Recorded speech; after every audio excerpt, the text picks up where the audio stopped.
Aujourd'hui, on plonge dans un cauchemar encore plus profond, plus sournois et surtout plus contagieux. Après les événements traumatisants du premier film, le mal n'a pas disparu. Il a évolué. Voici Smile 2. Tout commence loin des hôpitaux, loin des bureaux aseptisés. Cette fois, l'histoire nous entraîne dans le monde du spectacle.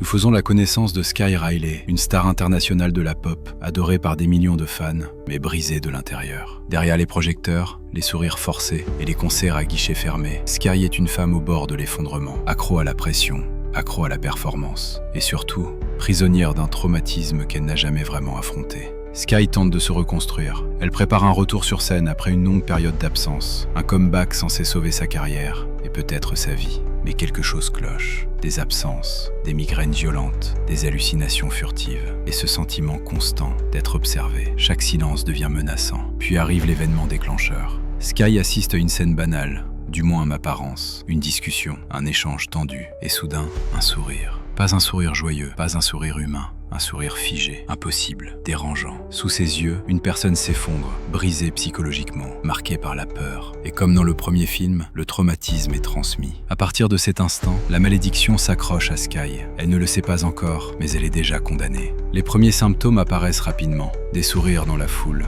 Des fans immobiles, les yeux vides, la bouche étirée jusqu'à l'inhumain. Des voix qu'elle est seule à entendre. Des visages qui changent en une fraction de seconde. Le film joue constamment avec notre perception. On ne sait jamais si ce que l'on voit est réel ou une projection de l'esprit de Sky. Et c'est là que Smile 2 devient encore plus cruel que le premier, car Sky est entourée, toujours observée, toujours exposée. Sky tente de se convaincre que tout cela n'est que le résultat de son anxiété, de sa culpabilité passée, de ses addictions.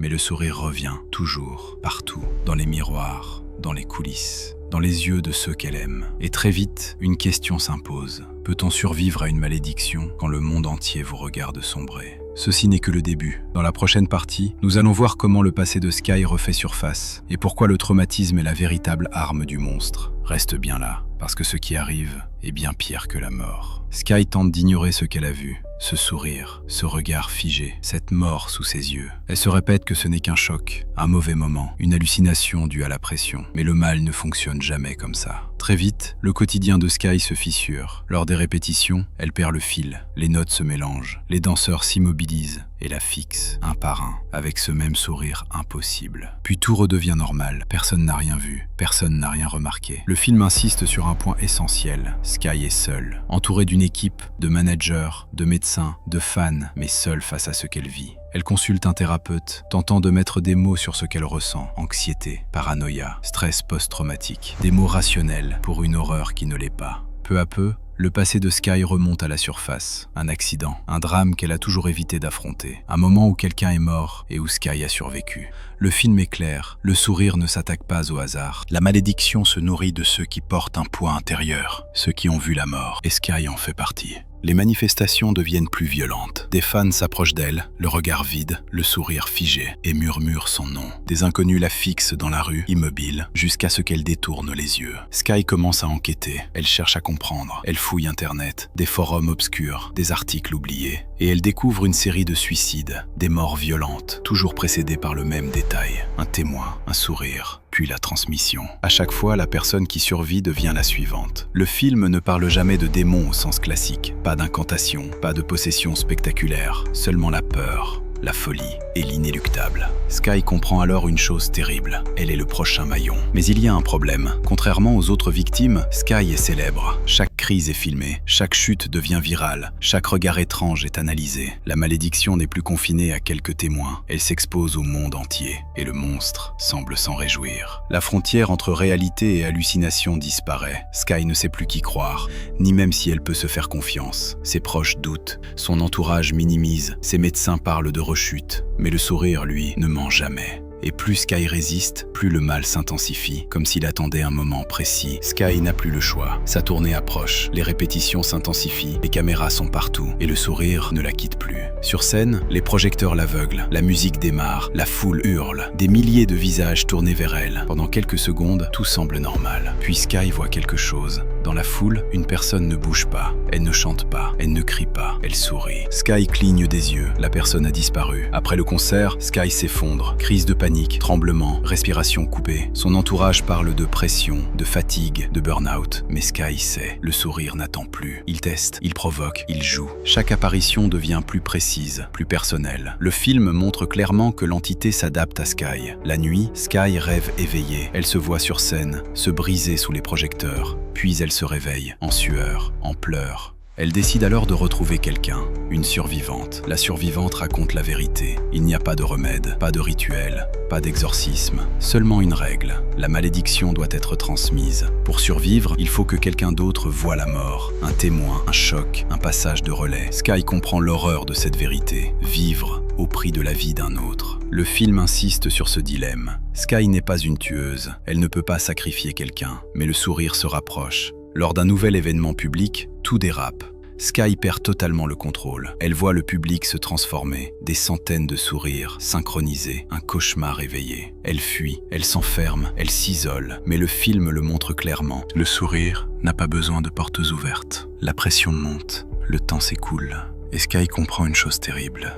Sky disparaît. Elle pense que l'isolement peut la sauver, un endroit calme, sans témoin, sans regard. Mais le film est clair. Le sourire n'a pas besoin d'être vu pour exister. Seule dans une maison louée à l'écart, Sky tente de reprendre le contrôle. Elle note tout, chaque vision, chaque absence, chaque heure, comme si comprendre pouvait encore la sauver. Mais la chronologie s'effondre, les hallucinations deviennent physiques, des portes s'ouvrent seules, des pas résonnent, des respirations derrière elle. Quand elle se retourne, rien. Puis un visage apparaît, pas dans l'ombre, pas dans un rêve, face à elle, un sourire lent, calculé. Sky hurle, elle frappe, elle recule, et soudain, tout disparaît. Sky tente une dernière solution. Elle cherche à comprendre l'origine exacte de la malédiction. Pas un démon, pas une entité religieuse, mais quelque chose de plus simple et plus cruel. La transmission du traumatisme. Le sourire n'est qu'un masque. Ce qu'il propage réellement, c'est la peur brute. Sky comprend alors pourquoi le monde du spectacle est un terrain parfait. Des millions de regards, des émotions amplifiées, une pression constante. La malédiction n'a jamais été aussi puissante. Mais le temps presse. Les visions deviennent continues. Elle ne dort presque plus. Elle ne mange plus, son corps lâche, et le sourire s'impose. Une nuit, Sky croit enfin avoir gagné. Un réveil calme, pas de vision, pas de voix. Elle se regarde dans le miroir, elle ne sourit pas. Puis quelqu'un apparaît derrière elle, un visage familier, une personne qu'elle aime. Le sourire s'étire lentement, ce n'était jamais fini. Sky tombe à genoux, elle comprend que la malédiction ne se combat pas seule. Elle attend un moment précis, un public, un choc, un passage, et ce moment arrive. Une dernière apparition est prévue, la plus grande de toutes. Sky n'essaie plus de fuir, elle ne cherche plus à comprendre, elle ne cherche plus à nier. Elle sait que le temps est compté. La malédiction ne disparaît jamais, elle attend. Elle choisit son moment. L'événement approche. Une apparition publique. Un lieu immense. Des milliers de regards. Sky comprend enfin. C'est ici que tout doit se terminer. En coulisses, Sky est calme. Trop calme. Son équipe pense qu'elle a repris le contrôle. Mais le spectateur le sait. Ce calme est artificiel. Juste avant d'entrer sur scène, Sky voit le sourire. Pas caché, pas furtif, face à elle. Sky monte sur scène, la foule hurle, les lumières explosent, la mudie démarre, un moment parfait. Mais très vite, quelque chose change. Les visages dans la foule se figent, un par un, les sourires apparaissent. Sky vacille, les voix se superposent, le bruit devient insupportable. Elle cligne des yeux, le public n'est plus humain. Le film bascule, la mise en scène devient suffocante, les plans se resserrent, la réalité se déforme. Sky est piégée, elle comprend enfin la logique du monstre. Plus il y a de témoins, plus la transmission est puissante. Le sourire ne veut plus survivre discrètement.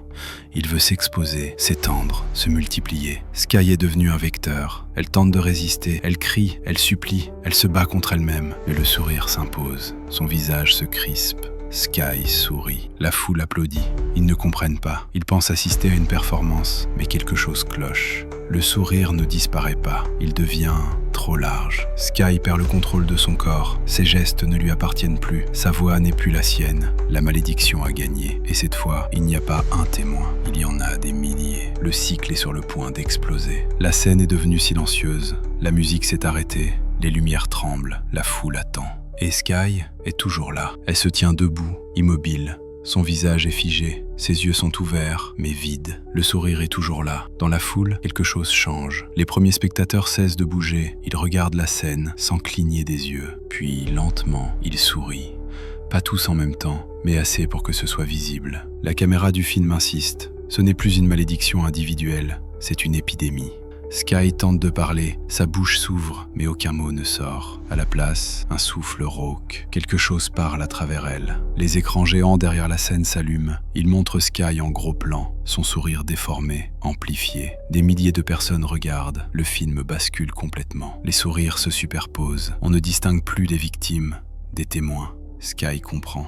Elle n'était qu'un point de départ. La malédiction n'avait pas pour but de continuer discrètement. Elle voulait être vue, partagée, reproduite, comme une image virale, comme un choc collectif. Sur scène, Sky avance d'un pas, puis d'un autre. Son corps ne lui appartient plus. Elle est devenue le sourire. Dans la foule, certains hurlent, d'autres rient, d'autres restent figés. Les téléphones filment toujours. La dernière image est insoutenable. Sky regarde droit devant elle. Elle sourit, et tout bascule. Le film coupe, noir. Aucune résolution. Aucune échappatoire, seulement une certitude, le sourire a gagné. Parce que maintenant, il n'a plus besoin d'un témoin unique, il a un public. Et voilà, c'était Smile 2, un film qui pousse l'horreur là où elle fait le plus mal, dans le regard des autres. Dis-moi en commentaire, est-ce que cette fin t'a mis mal à l'aise ou est-ce qu'elle t'a terrifié? Like la vidéo, abonne-toi à Kraos et partage-la avant que le sourire ne te trouve.